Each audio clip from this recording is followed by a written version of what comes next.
The Maya Voices from the Green Silence. Part 1. The Roots of the Maize People. The Silence of the Giants. Close your eyes for a moment.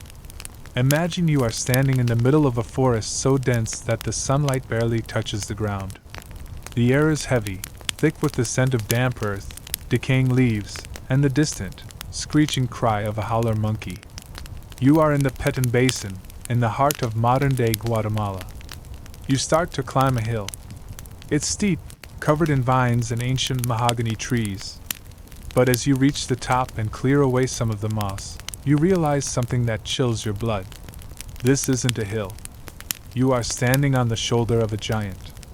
Beneath your boots is hand-carved limestone. You are standing on a pyramid that was once painted blood red and adorned with the faces of gods 3 meters tall. From this height, you look out over the canopy. And you see them. Dozens of stone peaks breaking through the green ocean of the jungle like the fins of prehistoric sharks. 1,000 years ago, this silence didn't exist.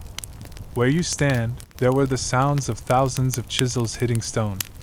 There was the smell of roasting corn and spicy cacao. There were millions of people, vibrant, ambitious, and terrifyingly brilliant. They were a people who mastered the stars before they mastered the wheel. They were the Maya.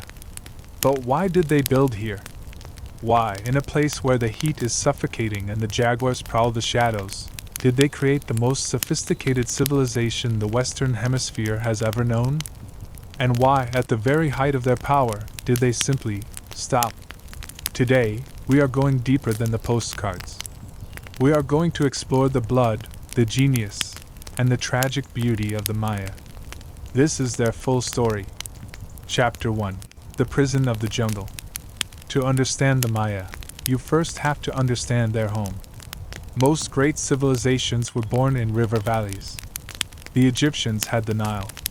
The Mesopotamians had the Tigris and Euphrates. Rivers provide easy water, easy transport, and predictable silt for farming.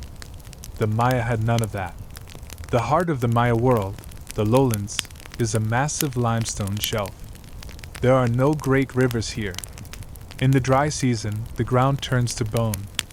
In the rainy season, it becomes a swamp. If you want water, you have to find a cenote, a natural sinkhole leading to an underground river, or you have to build massive reservoirs to catch the sky's tears. This environmental prison is what made the Maya who they were. It forced them to become the world's greatest engineers. They didn't just adapt to the jungle, they conquered it. They built bajos, raised fields in the middle of swamps, and paved massive plazas with waterproof stucco to funnel every drop of rain into giant cisterns. But survival wasn't enough for them. They needed a meaning. And that meaning came from the soil. Chapter 2. The Hero Twins and the Blood of the Universe. If you asked a Maya person 1,500 years ago who they were, they wouldn't give you a date or a nationality. They would tell you a story. They would tell you the Popol Vuh. Before the sun and the moon, there were the hero twins, Hunahpu and Zvalank. They were the ultimate ball players. Their game was so loud it annoyed the lords of Xibalba, the Maya underworld. Xibalba wasn't a place of fire. It was a place of cold, fear, and trickery. The lords of death summoned the twins to the underworld to play a game of life and death. The twins were tested in houses of darkness, houses of knives, and houses of jaguars. In one famous moment, Hunahpu was decapitated by a bat, and his brother had to use a squash to replace his head so they could finish the game. Through sheer wit and magic, the twins defeated the lords of death. They rose to the sky to become the sun and the moon. But before they left, they paved the way for humanity. The Maya believed that the gods tried to make humans out of mud, but we washed away. They tried wood, but we had no souls. Finally, the gods discovered a secret mountain filled with yellow and white corn. They ground the corn into a paste, and from that paste, they molded the first 4 men and 4 women. This isn't just a quaint myth.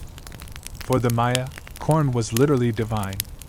When a Maya farmer planted a seed, he wasn't just growing food, he was participating in the resurrection of the gods. This spiritual connection to the land is what allowed them to build cities for 20 million people in a place that today can barely support a few thousand. Chapter 3: The First Giants, the PRE Classic. For a long time, historians thought the Maya were late bloomers. They thought that while the Greeks were building the Parthenon, the Maya were still living in simple huts. They were wrong. Around 1000 BC, something shifted. In places like Cebal and Aguada Phoenix, the Maya began moving earth on a scale that defies logic. They built massive platforms, some over a kilometer long, just to hold ceremonies. But the real shocker is a city called El Mirador. If you want to feel small, stand at the base of the La Danta Pyramid in El Mirador. It was finished around 150 BC. It stands 72 meters tall. But it's not just the height, it's the bulk.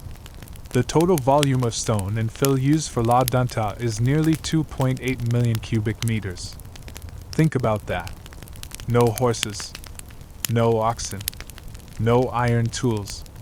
Every single basket of rubble, every carved limestone block, was carried on the backs of men and women. They did this because they were driven by a vision. El Mirador was a super city, a sprawling metropolis with Sakpio, white stone highways, stretching out into the jungle to connect with other towns. This was the pre-classic era, and it was a time of experimental greatness. They were perfecting their writing. They were beginning to track the long cycles of time. But like all great empires, the first Maya peak faced a mysterious decline around 150 AD. El Mirador was abandoned. The great forest began to move back in. But this wasn't the end. It was just the intermission. The true golden age, the era of the king gods, was about to explode. Chapter 4: The Rise of the Ahua, the Divine Kings. Imagine a man walking onto a high balcony. He wears a headdress of emerald green quetzal feathers that towers 3 feet above his head. His face is painted with cinnabar red. His teeth are inlaid with jade. Around his neck hangs a mirror made of polished iron pyrite, a smoking mirror that reflects the sun like a weapon. This is the Kuhula Jaw, the Divine Lord. By 250 AD, the Maya world had changed. It was no longer just about communal farming. It was about individual glory. The kings were not just politicians. They were the Axis Mundi, the center of the world.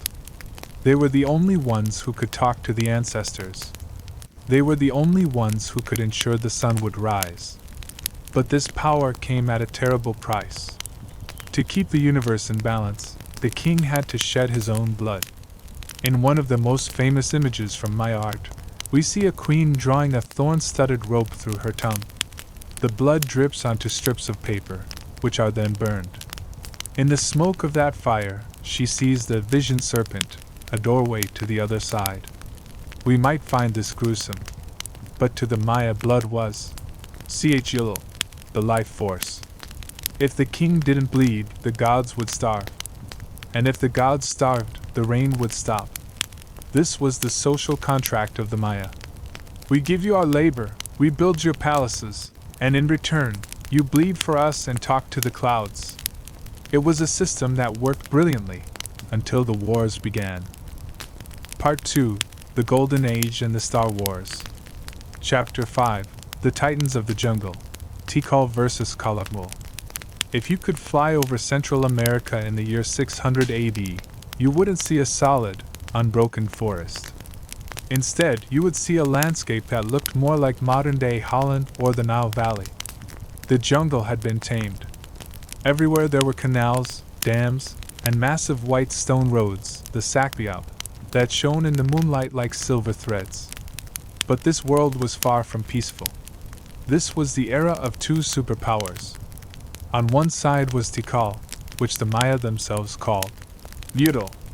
It was the New York City of its time.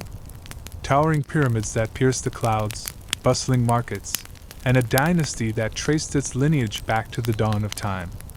Tikal believed in its own exceptionalism. Its rulers built temples intended to stand for eternity.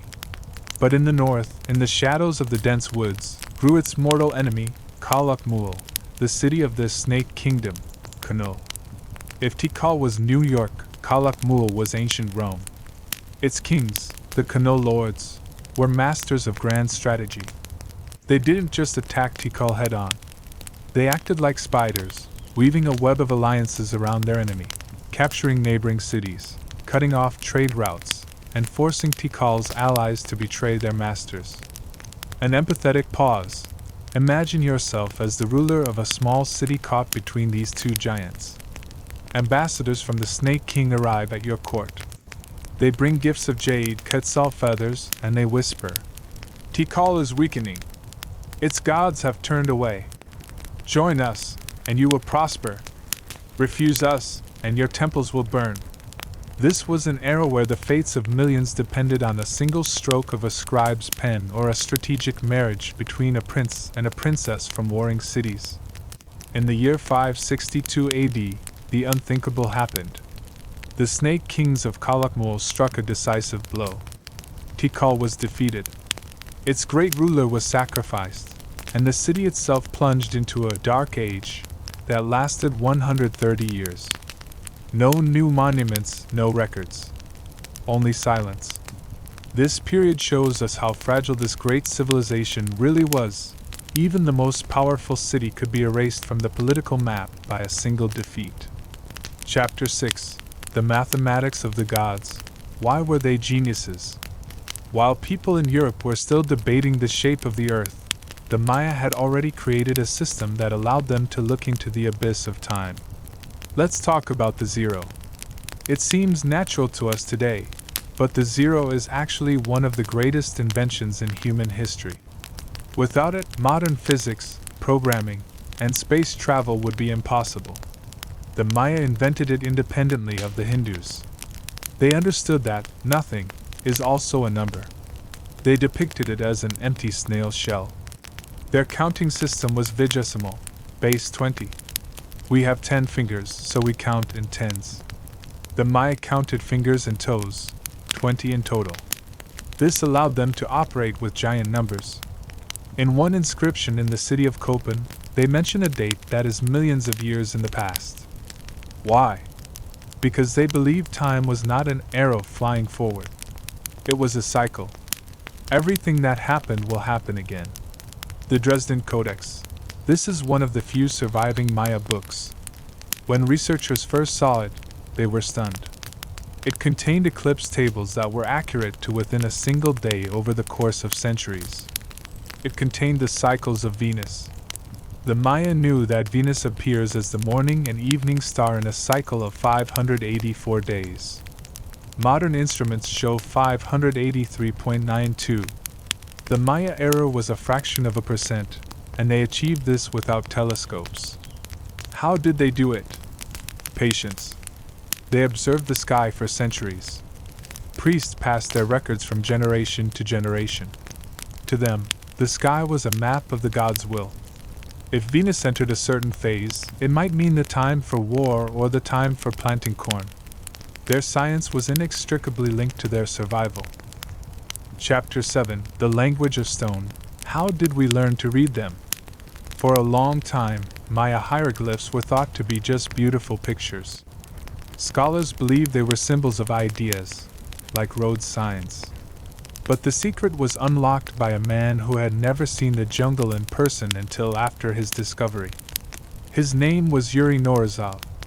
During World War II, a young soldier found a copy of Maya books in a Berlin library. He brought it back to the USSR and set himself an impossible task: to decipher this dead language while sitting in a tiny office in Leningrad. His insight was brilliant. He realized that Maya signs were not just pictures, they were sounds, phonetic syllables. The word for cacao was written as kakawa. The word for jaguar was bielam. Thanks to Norizov and his successors, the Maya began to speak. We learned that they were not the peaceful astronomers we once thought. They were passionate, ambitious, and often brutal people. Their stelae are filled with boastful speeches. I captured this king, I hallowed this temple. I am the Lord of the Four Directions. Empathy. Imagine the joy of an archaeologist who reads the name of a person who lived 1,500 years ago for the first time. It's not just skeleton number 4. It is Jasa Chand Kawil, a man who restored Tikal's greatness, who loved his wife so much that he built a pyramid for her directly opposite his own. Because of the language, they stopped being a myth. They became people with their own fears and dreams. Chapter 8: Daily Life and Beauty. A World in Color. Let's step down from the tops of the pyramids and onto the city streets. What did an ordinary day in Palenque or Copan look like? First of all, everything was very bright. The Maya loved colors. The cities were painted in blood red, deep blue, and bright yellow. Murals were everywhere. Standards of beauty. If we saw a Maya aristocrat today, we might be startled. But for them, beauty required sacrifice. Flat foreheads. Boards were strapped to the heads of infants to elongate the skull. This was a mark of high birth. The head was meant to resemble a cob of corn. Crossed eyes. Mothers would hang a bead of resin between a child's eyes so they would constantly focus on it. Being cross-eyed was considered extremely attractive, as it mimicked the gaze of the sun god. Jade teeth. Wealthy people would have small holes drilled into their teeth to inlay pieces of jade. Food. The Maya gave the world chocolate. But they didn't eat it in bars. It was a bitter, frothy drink mixed with chili peppers and honey. They called it the blood of the earth. Cacao beans were so valuable they were used as currency. Imagine, you could buy a rabbit for 10 beans or a slave for 100. Money literally grew on trees. The staple food was corn, maize. From it, they made tortillas, tamales, and porridges. But the Maya were also great gourmets. They ate turkey, venison, fish, avocados, papayas, and even iguana meat. Markets. The market was the heart of the city. Thousands of people traded salt, obsidian, volcanic glass, jaguar skins, and ceramics. It wasn't quiet. It was a roar of voices, the smell of spices, and the smoke of cooking fires. This was a civilization that enjoyed the richness of life. Chapter 9: The Ball Game, More Than a Sport. In every Maya city, there was a stone court for the ball game, pits, or paktapak. But forget about modern football. This was a sacred ritual, a reenactment of the hero twins' battle against the lords of the underworld. The ball was made of solid rubber. It was heavy, up to 4 kilograms, and hard as stone. Players could not touch it with their hands or feet, only with their hips, elbows, and knees. Imagine the bruises and injuries they sustained. Players wore heavy leather padding for protection. The goal was to pass the ball through a stone ring set high on a wall. It was incredibly difficult. Sometimes games lasted for hours without a single point. But the most shocking part for us is the finale. We still debate who was sacrificed, the losers or the winners. To the Maya, death on the ball court was not a punishment. It was the ultimate shortcut to the gods. To be sacrificed after a great game was considered an honor that guaranteed eternal bliss. This shows us how much their logic differed from ours. For them, life was only a short prelude to the soul's infinite journey. Part 3: The Great Collapse, The Broken Contract. Chapter 10: The Cracks in the Pavement. By the year 750 AD, the Maya world was a pressure cooker. On the surface, it looked magnificent. This was the time of the most beautiful art ever produced in the Americas. In the city of Palenque, the great King Pakal had built a tomb that rivaled the pharaohs. Empathy. Imagine Pakal's funeral. Thousands of people lining the plazas, the smell of copal incense so thick you can't see the sun. They believed their king was descending the world tree to battle the lords of death. But while the elite were buried in jade, the farmers were starting to notice something terrifying. The soil was turning gray. The Maya had been victims of their own success. To feed a population that had grown to nearly 20 million, They had stripped the hills of every tree.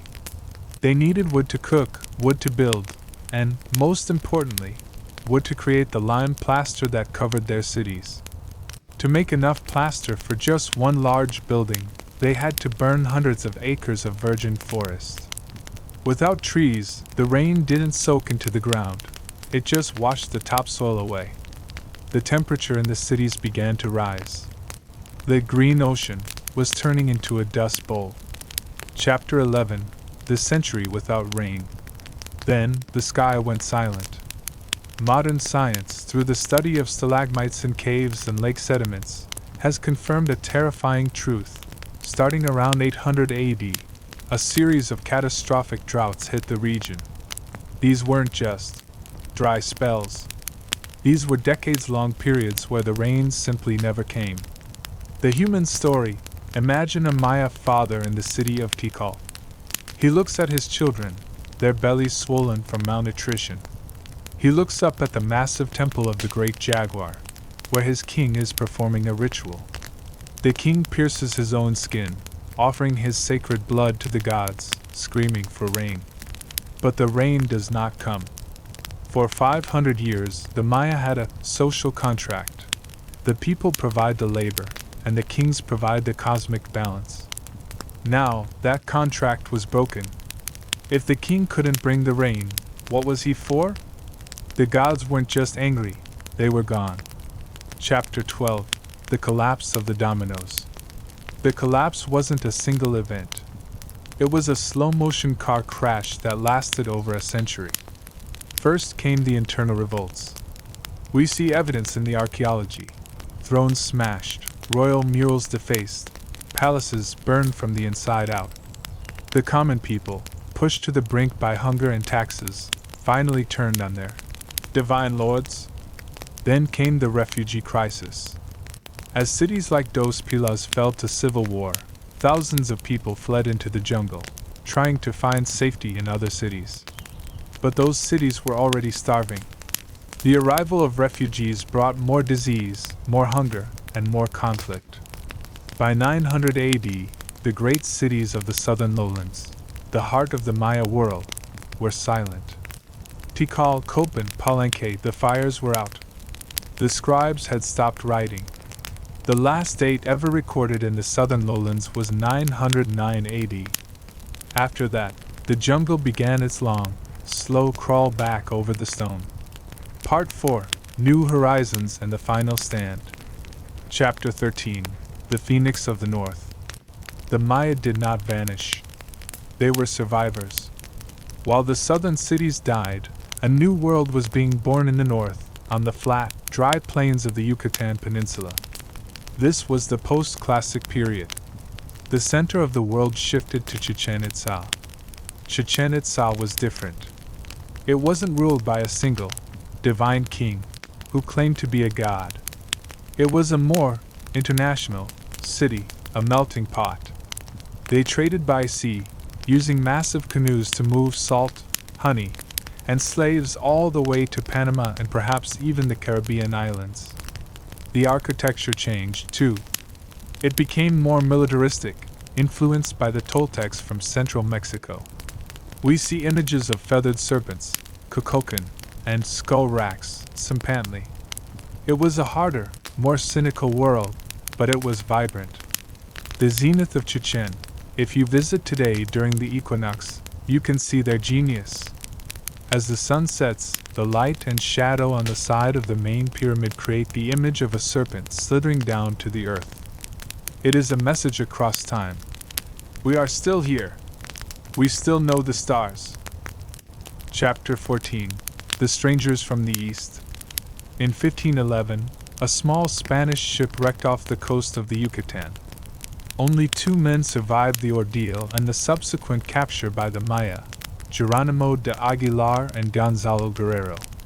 Their stories represent the 2 paths of the Maya future. Aguilar remained a prisoner, praying for rescue, and would eventually become the translator for Hernán Cortés. But Gonzalo Guerrero, he did something incredible. He fell in love with the Maya. He married a Maya princess, tattooed his face, and became a war chief.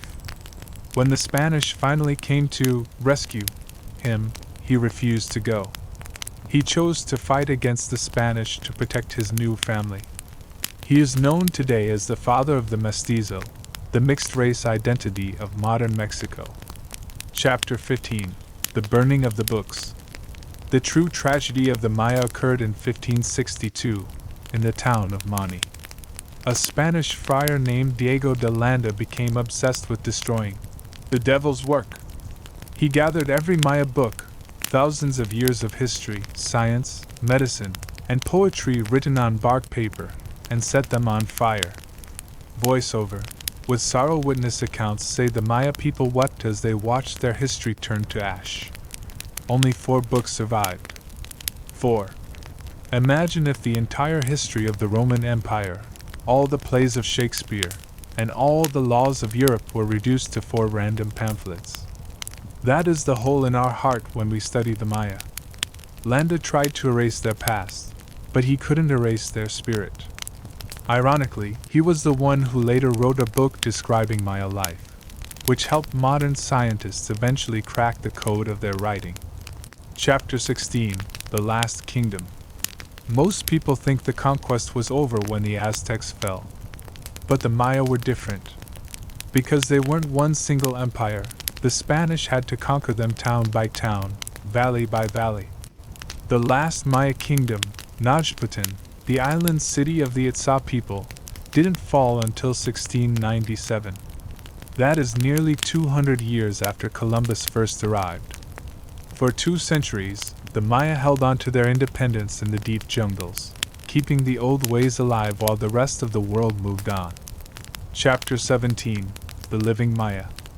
As we reach the end of our journey, look around you. If you visit Guatemala, Belize, or Mexico today, you will see the Maya. They aren't in the history books, they are in the markets. There are 7 million people alive today who speak Maya languages. They still wear the hupil, traditional tunics, with patterns that were designed 1,000 years ago. They still pray to the hills and the corn. The Maya story is not about a mysterious disappearance. It is a story of adaptation.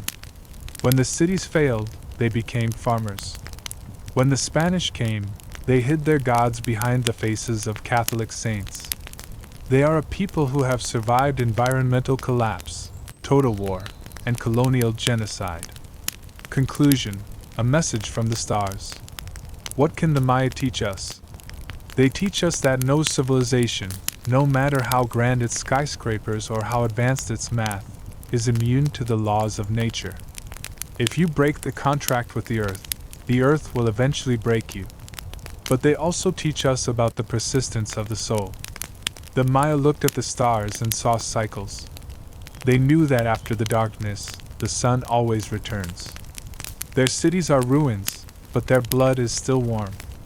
As the sun sets over the ruins of Tikal today, the howler monkeys still scream from the treetops, just as they did for the Snake Kings 15 centuries ago. The jungle has covered the stone, but the voices of the Maya are still whispering in the wind.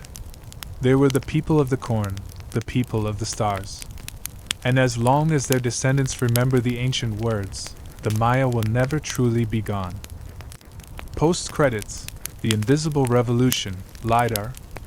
Voiceover: But wait. There is one more chapter to this story, and it is being written right now, as you watch this. For 100 years, we thought we had mapped the Maya world. We walked the trails, we hacked through the vines, and we estimated their population. We were wrong. We were so wrong. In the last few years, a technology called LiDAR, light detection and ranging, has done the impossible. It has stripped away the jungle without touching a single leaf. By flying a plane over the Petun jungle and firing billions of laser pulses at the ground, scientists have created 3D maps of what lies beneath the trees.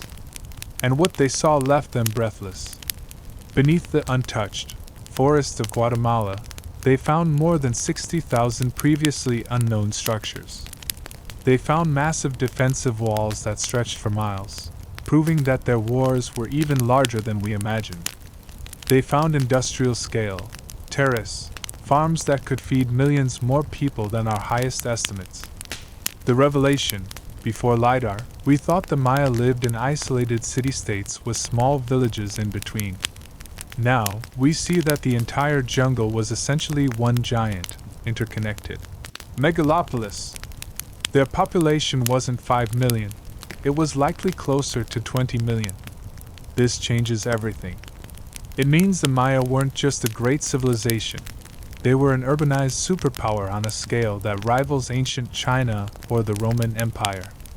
Every time we think we've understood them, they reveal a new layer of genius. The jungle isn't just a tomb for the Maya. It's a library. And we have only just begun to read the first few pages. Thank you for staying with me on this odyssey. If this deep dive into the Maya world gave you a new perspective on history, please hit that like button. It tells that quality history still matters.